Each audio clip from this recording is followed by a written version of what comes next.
Em nome do Pai, do Filho e do Espírito Santo. Amém.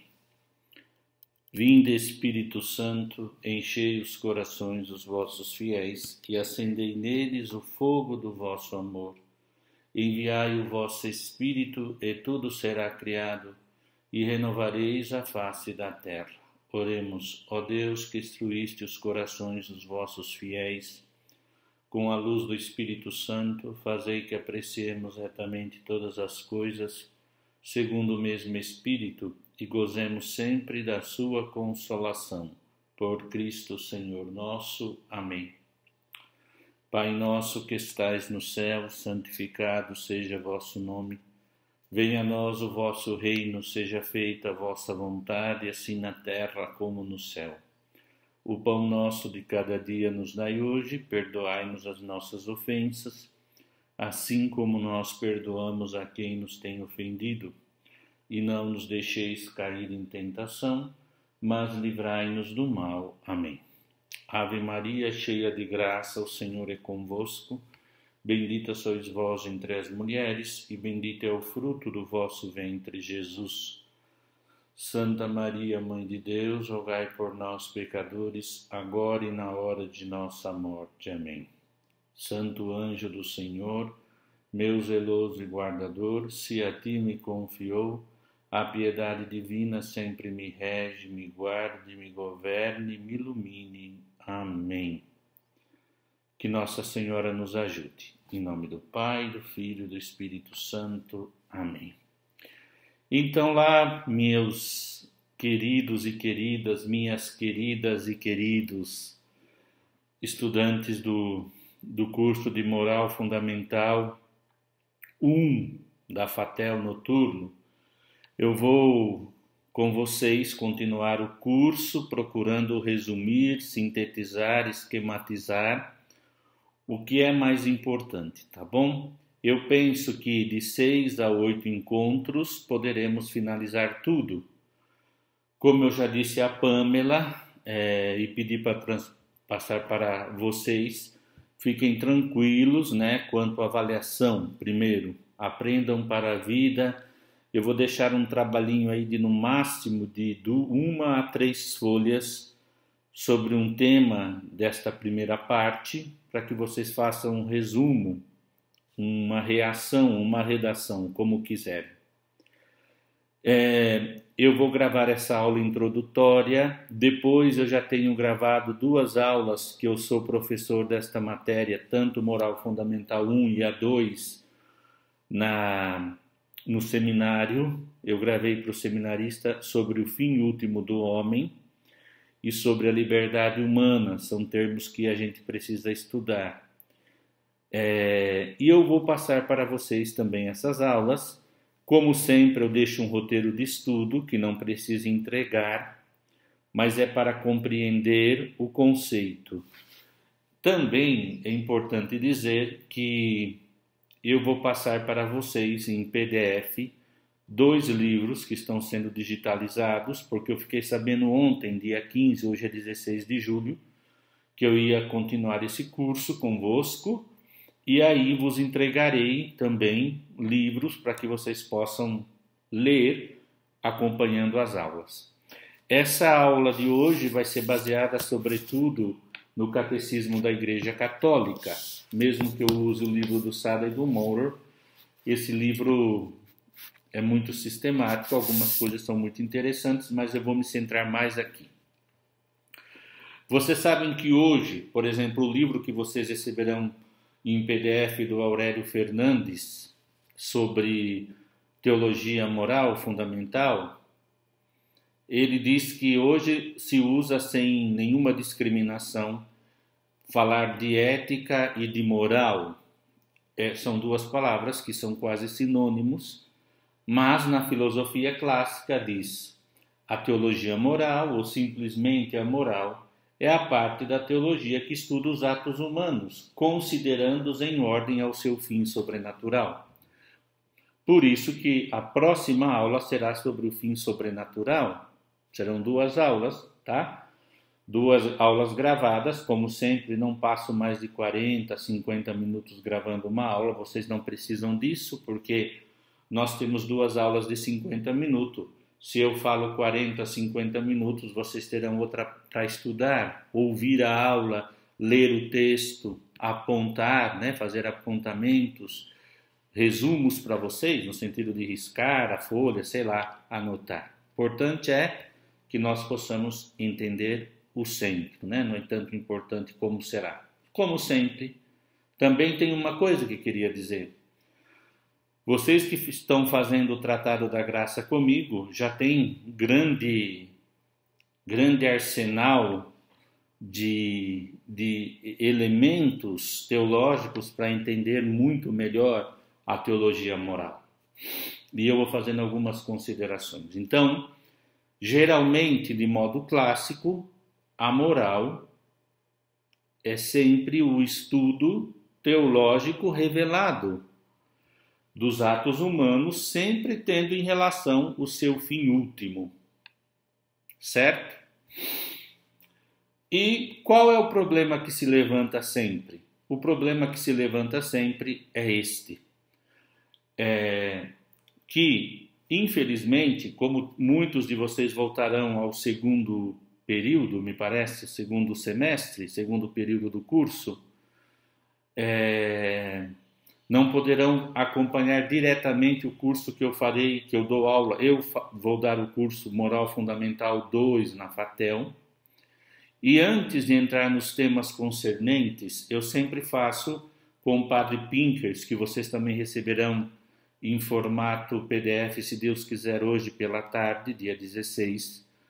Tenho uma amiga minha querida, filha espiritual, que está me fazendo esse serviço muito generosamente, tá? Vocês verão que o Padre Pinkers consegue fazer uma análise da história da teologia moral e tratando dos temas. Eu farei isso no segundo semestre. Mas o que aconteceu? No século XVI, XVII, quando a teologia católica tem que se resolver questões pós-Idade Média, seja com o protestantismo, a reforma luterana, seja com a questão do racionalismo de Descartes, depois Kant, abandona uma das fontes da teologia moral. Vocês devem ter estudado no início que as fontes da teologia moral católica é a Sagrada Escritura, a tradição cristã, né? O Sada e o Moro aqui diz muito interessante, vou ler para vocês, diz assim, além da Sagrada Escritura, na tradição cristã diz, os padres da Igreja, conjunto de escritores dos primeiros 8 séculos da Igreja, pela sua antiguidade, doutrina, santidade de vida e aprovação pela Igreja, merecem ser considerados autênticas testemunhas da fé. Em matéria de fé e de costumes, não é lícito rejeitar o ensinamento moral unânime dos padres. Depois fala dos teólogos importantes da época, São Tomás de Aquino, e o ensinamento dos papas e etc. O magistério da Igreja, que é infalível em questão de fé e de costumes. Temas abordados já na teologia fundamental. O que aconteceu? Só para vocês entenderem. Houve uma ruptura. Não se considera mais, nós vamos estudar no curso 2, semestre que vem, não se considera mais a Suma de São Tomás. São Tomás faz uma síntese bíblica, dogmática, e apresenta a moral nesse contexto da graça. Junto à virtude vem o dom do Espírito Santo. Aconteceu uma inversão. Os manuais procuram se preocupar a explicar métodos da teologia moral. Eu, por exemplo, que sou dogmático, a minha formação sou doutor em teologia dogmática e mariologia, e me especializei também, fiz cursos de moral, mas qual que é a minha preocupação? De que quando a gente ensina a teologia moral, a gente transforma a teologia moral em catecismo, catequese, que é muito bom. Mas aí uma catequese escolástica, que é uma catequese escolástica? O que é pecado? O que é virtude? O que é graça? Isso é muito bom. Tudo bem, catequeticamente, seja para crianças, jovens e adultos. Mas a gente não consegue perceber a fundamentação que dará fundamento à catequese da teologia moral. Por exemplo, a questão, o catecismo, que agora nós vamos pegar o catecismo, explica muito bem como está desenvolvido o catecismo. Se vocês pegarem o catecismo, nós encontraremos a seguinte síntese, né? Primeira parte, a profissão de fé, o que nos foi revelado e o que cremos, não? E a explicação dos artigos do credo. Depois que nós terminamos a fé, vem a liturgia, aquilo que celebramos, não é? A parte 2, que é a liturgia. Deixa eu ver como ler alguma coisa, só apresentar para vocês entenderem isso. A celebração do mistério cristão. E aí a gente estuda a questão da liturgia, a Eucaristia, os demais sacramentos, bênçãos sacramentais. E a terceira parte é a vida nova em Cristo, que é a parte da moral. E tem uma quarta parte, que é sobre a oração, que seria um resumo mais ou menos sintetizado sobre a teologia espiritual. Deixa eu pegar aqui a oração cristã. Veja bem, aquilo que cremos, primeira parte, aquilo que celebramos, segunda parte, nos leva a viver pela graça de Deus. E a graça de Deus se vive, a vida nova em Cristo é no Espírito. São Tomás tinha essa síntese clara, a Suma não faz uma divisão, mas ela apresenta de modo ordenado, como nós vamos estudar no próximo semestre, as verdades essenciais da nossa fé. Quando os manuais deixam essa síntese de Tomás, nós caímos nessa apresentação cortada, dividida. Por isso que o Concílio Vaticano II pede que a Escritura seja a alma da teologia. Mas quem fundamenta e explica a Escritura? Os padres, que defendem contra os erros da fé, que depois do magistério sanciona em concílios, em documentos e etc., e fundamentado na vida da Igreja. Sabe que quando a gente parte para estudar conceitos e aplicar normas, ou a gente cai no juridicionismo do direito exagerado, quando vai ao errado, ou ao moralismo e não entra na graça. Por isso que o catecismo começa assim, citando uma frase de São Leão Magno, que é uma leitura que nós lemos no tempo do Natal. Cristão, reconhece a tua dignidade, por participares agora da natureza divina. Não te degeneres, retornando à decadência de tua vida passada. Lembra-te da cabeça a que pertences e do corpo que és membro. Lembra-te de que fostes arrancado do poder das trevas e transferido para a luz do reino de Deus. O símbolo da fé professou a grandeza dos dons de Deus na obra de sua criação, e mais ainda pela redenção e santificação. O que a fé confessa, os sacramentos comunicam pelos sacramentos que os fizeram renascer. Os cristãos se tornaram filhos de Deus, participantes da natureza de Cristo e da sua natureza divina. Então, olha só, a nossa dignidade nos faz vivermos santamente, e essa dignidade nos vem pelo batismo.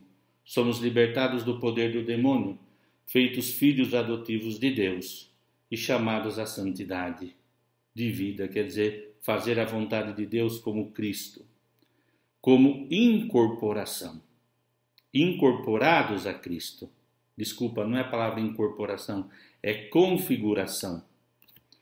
E vocês sabem também, quem já estudou comigo, ou não, que importa muito dizer que a moral cristã é baseada num elemento essencial, que é sequela Christi, é seguir a Cristo. Nós vamos estudar isso também, se Deus quiser, no próximo culto. Eu fui configurado por Cristo pelo batismo e por isso posso segui-lo, ir atrás dele. Às vezes a gente fica só na questão da imitação de Cristo. É lindo o tema da imitação, mas não existe imitação se não há seguimento, se não há conformação, se não há crescimento espiritual. Por isso que o catecismo fala que na questão da moral importa na catequese revelar com toda clareza a alegria e as exigências do caminho de Cristo. A catequese da vida nova em Cristo será. Quando eu digo catequese aqui, eu digo uma catequese mais aprofundada, não só escolástica, não só sistemática, mas uma que toca a vida e que demora tempo, que não pode ser uma coisa de um curso. E diz que é uma catequese do Espírito Santo, porque é o Espírito Santo, mestre da vida segundo Cristo, doce hóspede e amigo que inspira, conduz. Que nossas obras podem produzir frutos para a vida eterna, por isso é uma catequese da graça. Quais são as obras da vida eterna?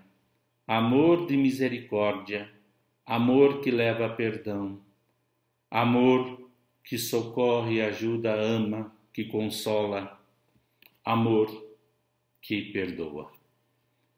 E é a catequese das bem-aventuranças. Pensem vocês que um tema que o padre Pinker sempre procurou tratar era a moral do tempo dos padres. O que os padres faziam? Eles comentavam Mateus 5, 6 e 7.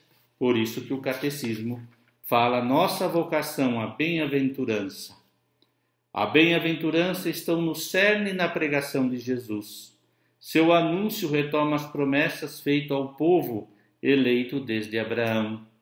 Jesus as completa, ordenando-as não mais ao simples bem-estar gozoso na terra, mas aos reinos dos céus. E a bem-aventurança começa com Mateus 5, mas é explicada no capítulo 6 e 7. E diz que as bem-aventuranças respondem ao desejo natural de felicidade. Este desejo é de origem divina. Deus o colocou no coração do homem a fim de atraí-lo a si, pois só ele pode satisfazê-lo. Ou seja, não é de cumprir a lei, mas é de viver na graça, onde a lei, que não é o sentido de norma externa, mas é a lei do Evangelho escrita no coração do homem. Depois fala que é uma catequese do pecado e do perdão, das virtudes humanas, não?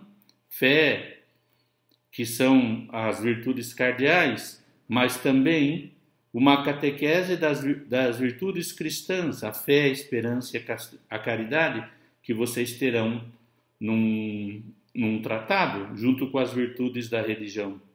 Uma catequese do duplo mandamento da caridade. O decálogo, os 10 mandamentos, se resumem em amar a Deus sobre todas as coisas e o próximo como a si mesmo. E é uma catequese eclesial, pois é nos múltiplos intercâmbios dos bens espirituais na comunhão dos santos que a vida cristã pode desenvolver-se e comunicar-se. Então, esse é um ponto muito importante para nós. E pressupõe, como diz o catecismo, a dignidade da pessoa humana. Porque o homem foi criado à imagem e semelhança de Deus. E vocês sabem, no meu esquema que eu gosto sempre de dizer, baseando lá em Irineu, né? Imagem de Deus. O homem foi criado em quê? Na sua estrutura humana, corpo e alma espiritual, o homem manifesta a sua pessoalidade. Quais são as faculdades da pessoa humana? Este corpo é uma realidade única com a alma espiritual. Por isso que nós cremos na ressurreição da carne. E ser pessoa humana significa, eu sempre conto 6 itens: ser dotado de inteligência, vontade, liberdade, capacidade de amar. 4. Inteligência, vontade, liberdade, capacidade de amar. Dotado de moralidade. Faça o bem, evite o mal. Ou a perfeição do Sermão da Montanha. Tudo o que vocês quiserem que os outros façam a vocês, façam antes vocês ao próximo. E depois, religiosidade. O homem busca a Deus no seu coração. Isso leva a uma vida de bem-aventurança. Por isso que o catecismo, no número 1720 diz: o Novo Testamento usa várias expressões para caracterizar a bem-aventurança, a qual Deus chama o homem, a vinda do reino de Deus, a visão de Deus, bem-aventurados puros de coração, porque verão a Deus, entrada na alegria do Senhor, entrada no repouso de Deus. E cita aqui Santo Agostinho, muito lindo: aí descansaremos e veremos, veremos e amaremos, amaremos e louvaremos, eis a essência do fim sem fim. E que fim mais nosso que chegar ao reino que não terá fim? Deus nos colocou no mundo. Aí vem muito lindo isso, que para mim é a síntese, hein? Anotem aí, 1721 do Catecismo. Depois eu vou colocar no guia de estudo para estudar. Deus nos colocou no mundo para conhecê-lo, servi-lo, amá-lo e assim chegar ao paraíso. A bem-aventurança nos faz participar da natureza divina e da vida eterna. Com ela o homem entra na glória de Cristo e no gozo da vida trinitária. Uma tal bem-aventurança ultrapassa a inteligência e as forças exclusivamente humanas. Resulta de um dom gratuito de Deus. É por isso que se diz ser sobrenatural, como também a graça que dispõe o homem a entrar no gozo do reino. E aí cita Santo Irineu. Com licença, vou tomar uma aguinha aqui.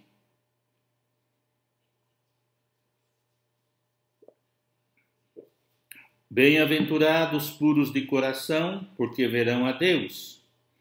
Por certo, de acordo com a sua grandeza e glória indizível, ninguém verá a Deus e viverá, pois o Pai é inacessível. Mas devido ao seu amor, sua bondade para com os homens e a sua onipotência, chega a conceder àqueles que o amam o privilégio de ver a Deus, pois o que é impossível aos homens é possível a Deus. Muito lindo isso. A prometida bem-aventurança nos coloca diante das escolhas morais decisivas. Não? Outra coisa, quero pedir perdão se por qualquer coisa, porque eu também adquiri asma em março e ainda tenho uma dificuldade, estou em processo de melhora e de convivência com isto. O que significa isso? As bem-aventuranças nos coloca perante aquilo. Salmo 1, escolhe o caminho. Convida-nos a purificar nosso coração de seus maus instintos e a procurar o amor de Deus acima de tudo. Ensina que a verdadeira felicidade não está nas riquezas ou no bem-estar, nem na glória humana ou no poder, nem em qualquer obra humana, por mais útil que seja, como as ciências, a técnica e as artes, nem em outra criatura qualquer, mas apenas em Deus, fonte de todo bem e de todo amor. E aqui a nota 40 tem o cardeal Newman, que é bem-aventurado hoje, e ele tem um texto maravilhoso. Ele é um especialista nos estudos da consciência moral na teologia católica. Ele era da igreja da Inglaterra, esqueci o nome, como chama? E depois se fez católico e se fez cardeal. A igreja, diz ele, Newman, a riqueza, está no número 1723 do Catecismo. A riqueza é o grande Deus atual. A ele rendem homenagem instintiva a multidão de toda a massa dos homens. Medem a felicidade pelo tamanho da fortuna e, segundo a fortuna, medem também a honradez. Tudo isso provém da convicção de que, tendo riqueza, tudo se consegue. A riqueza é, pois, um dos ídolos atuais, da mesma forma que a fama. A fama, o fato de alguém ser conhecido e fazer estardalhaço na sociedade, o que poderíamos chamar de notoriedade da imprensa, chegou a ser considerado um bem em si mesmo, um sumo bem, um objeto de verdadeira veneração. E termina este artigo. O Decálogo, o Sermão da Montanha e a Catequese Apostólica nos descrevem os caminhos que levam ao reino de Deus. Neles nos empenhamos passo a passo, pelas ações de todos os dias, sustentados pela graça do Espírito Santo, fecundados pela palavra de Cristo, daremos aos poucos frutos na Igreja para a glória de Deus. Então, nós vemos aqui nessa pequena introdução que eu faço, porque, olha, mais ou menos o que deveríamos estudar era uma boa síntese inicial, no Moral Fundamental 1, depois o fim sobrenatural do homem, a liberdade humana, sabendo que outros temas, como, por exemplo, atos humanos, consciência, nós podemos estudar no 2, ou estudamos no 2 no contexto histórico. E depois, o pecado, depois se estuda também, tem um curso sobre o pecado, dentro da moral. Mas se nós entendermos bem isso, esses pontos aqui, podemos depois entender, né, o sentido mais profundo dos temas. Então é isso que nós estamos fazendo aqui. Antes de terminar, né, as fontes da teologia moral não são fontes que nós podemos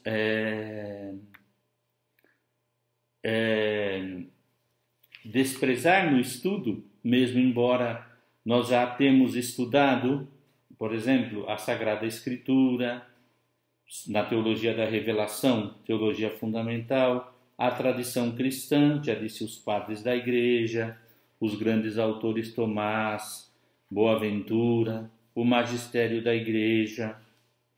E também, claro que nós conversamos com as outras ciências, como veremos no curso 2, que é psicologia, sociologia, mas jamais substituímos a ciência com o seu método, seus critérios, a ciência moral, da teologia moral, por outros elementos. Por exemplo, por outras ciências. Para dizer, por exemplo, justificar que não há pecado ou que o pecado é muito relativo. Por isso que o Södermörr não é tão importante isso, mas ele fala de alguns erros do nosso tempo, sobre a questão da moral. Eu nem vou enviar cópia para vocês, eu quero que vocês leiam, né? Que isso depois teríamos que trabalhar mais, estudando aquilo que eu disse, a história, e na história ver o magistério, por exemplo, a encíclica Veritatis Splendor de João Paulo II.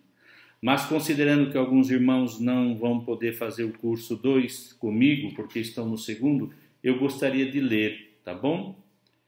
Isso aqui vocês podem ouvir e depois sintetizar como quiserem, mas isso precisaria de uma maior estudo, maior embasamento, né, para podermos. Mas eu vou ler aqui. Ao procurar a reta concepção da ciência moral, será útil assinalar desvios que significam excessos em sentidos diferentes. Erro seria, por exemplo, pensar que a mensagem que Cristo nos trouxe é a mudança do sentido de moralidade, fazendo-nos passar do legalismo da lei antiga para a disposição interior, que é o que importa na época evangélica. A moralidade não estaria desse modo numa ordem moral, objetiva, mas na mera disposição interior do homem perante Deus. Dessa concepção errônea surgem, tanto na ordem especulativa como na prática, as correntes conhecidas por moral de atitudes, moral de situação e a nova moral. O que é essa moral de atitudes? Né? Ele fala que aqueles que, abandonam o que a lei nos obriga em consciência, quando ela é bem formada, para uma vivência mais subjetiva da fé. Né? Eu acho que isso não é pecado, o importante é o amor, por exemplo. Moral de atitudes. Este desvio pretende que o importante é a atitude que habitualmente o homem tem para com Deus, e não os seus atos isolados. Para os autores que a defendem, o realmente necessário é que o homem adote uma opção fundamental de compromisso, de fé e de amor a Deus. Os atos singulares não têm relevância e não há distinção entre pecado mortal e venial. O cristianismo não é uma moral, mas uma doutrina de salvação. Portanto, segundo a moral das atitudes, se a opção fundamental é por Cristo, não se deve dar importância às obras concretas que se pratiquem. E aqui cita João Paulo II. É verdade que Deus quer que, antes de tudo, a opção por Ele, a intenção reta, mas também quer boas obras. O erro basilar, aqui explica o autor, depois vai citar João Paulo II, desculpe. O erro basilar que esta doutrina consiste em esquecer que a liberdade do homem é a liberdade limitada de uma criatura ferida pelo pecado original e que ainda por cima se encontra mergulhada no tempo e no espaço. Por isso mesmo, não se decide realmente por Deus num só ato e numa só opção, como os anjos, mas sim ao longo de toda a vida, com muitos atos que vão encaminhando a vontade para o Senhor. De maneira que a sua decisão de o amar e servir tem de ser mantida através de uma fidelidade continuada. Logo, é possível que o homem cometa pecados mortais, não exclusivamente por se opor diretamente a Deus, mas ainda por debilidade. Quer dizer que, por exemplo, eu faço uma opção fundamental por Deus dentro do matrimônio, e se eu peco tendo uma relação extraconjugal, eu feri também essa opção fundamental.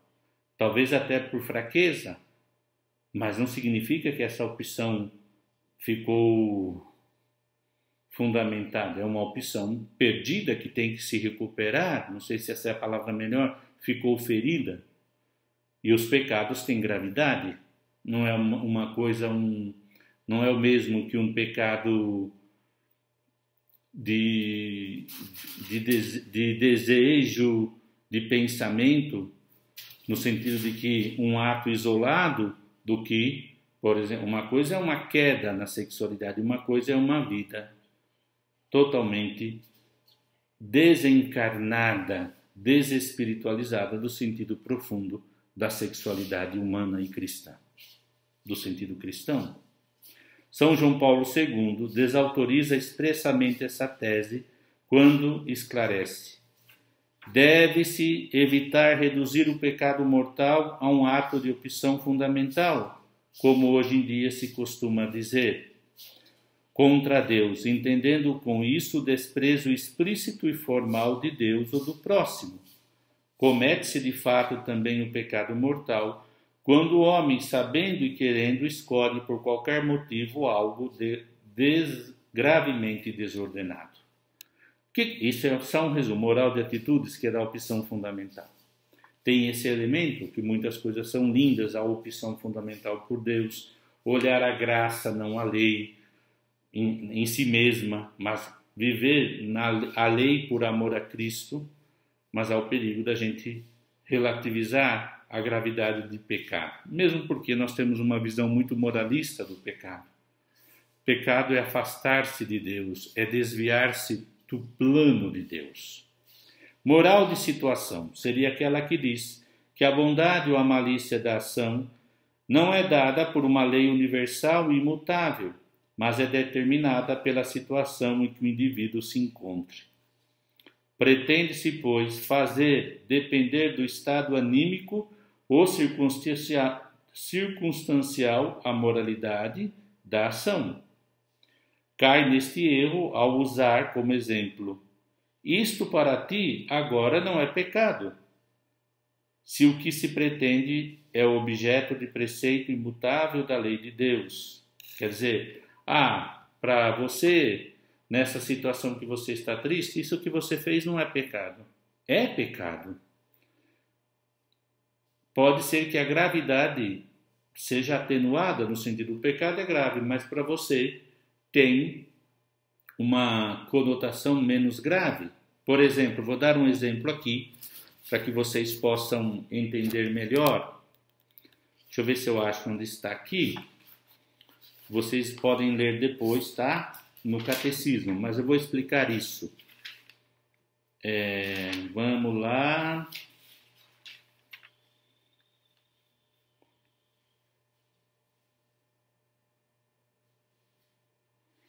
Número 2352 do catecismo, tá? Isso não é tão importante agora, mas como eu quero explicar mais ou menos resumido, eu preciso falar sobretudo para aqueles que não vão trabalhar comigo o semestre que vem, mas trabalharão outro semestre, em outro curso, mas é importante sempre. No número 2352 do Catecismo fala sobre a masturbação. E diz assim: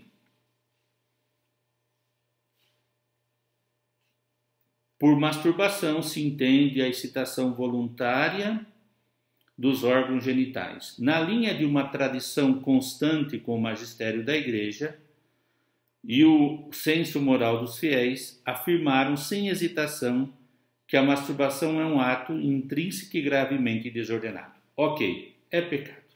Não estamos discutindo a gravidade dele. Mas, para formar um juízo sobre a responsabilidade moral dos sujeitos e orientar a ação pastoral, se deve levar em conta a imaturidade afetiva de quem o comete, a força dos hábitos contrários, o estado de angústia ou outros fatores psíquicos ou sociais que minoram ou deixam mesmo extremamente atenuado a culpabilidade moral. Tem atenuantes, tem agravantes.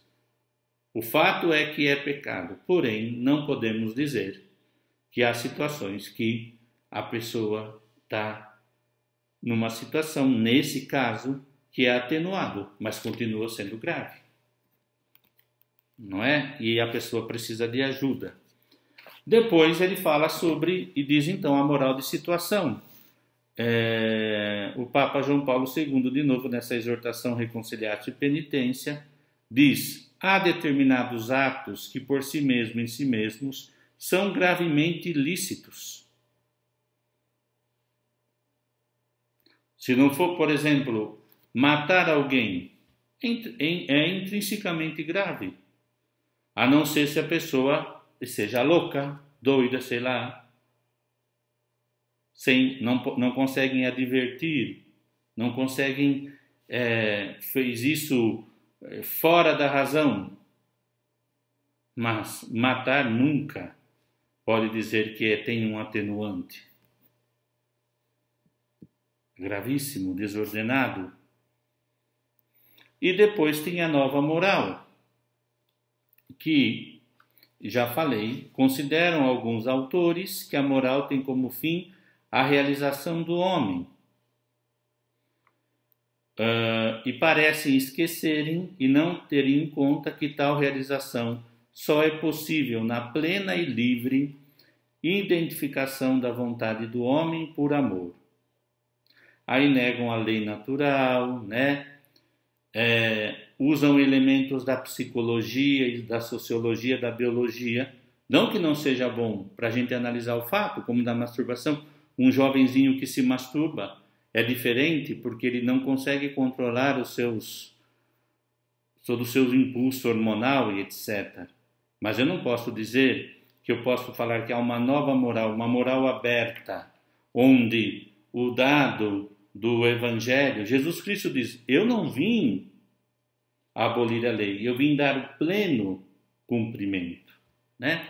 São temas que eu queria só falar, né? E depois, quando vocês estudarem, nós estudarmos juntos ou com outro professor, a gente vai conseguir, vendo na história, na análise da moral na Igreja Antiga, nós vamos ver com o Concílio Vaticano II, como podemos ver uma moral, ver os erros, ver o bom de cada posicionamento, mas ter uma via reta de análise. Era só para vocês conhecerem. Então eu vou parar por aqui, né? E vou ler o último ponto, repetir, da bem-aventurança cristã.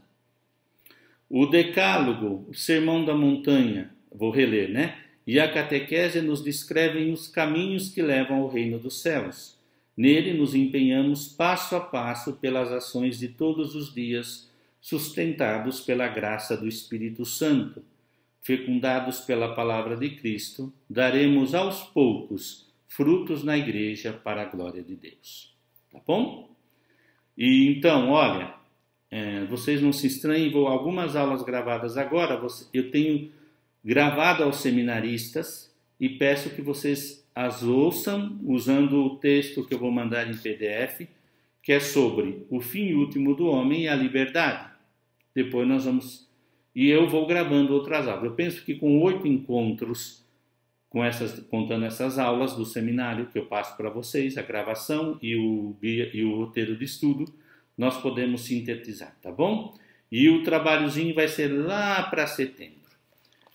Vamos rezar uma Ave Maria. Ave Maria, cheia de graça, o Senhor é convosco, bendita sois vós entre as mulheres e bendito é o fruto do vosso ventre, Jesus. Santa Maria, Mãe de Deus, rogai por nós, pecadores, agora e na hora de nossa morte. Amém. Em nome do Pai, do Filho e do Espírito Santo. Obrigado pela compreensão.